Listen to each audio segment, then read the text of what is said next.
Mga kapuso, ilang oras po ang binyahin natin mula Maynila patungo dito sa Lucena City, Quezon.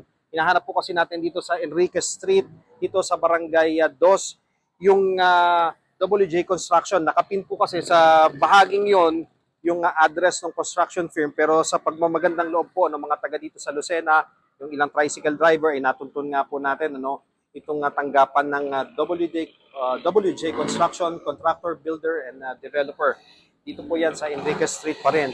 At nung hanapin nga po natin yung nagngangalang Nina, na ayon nga po kay Senator Ping Lacson ay kung ano'y nakunan ng CCTV na nagpunta doon sa Senado noong August 19, wala daw po siya dito, sabi ng ating isang nakausap.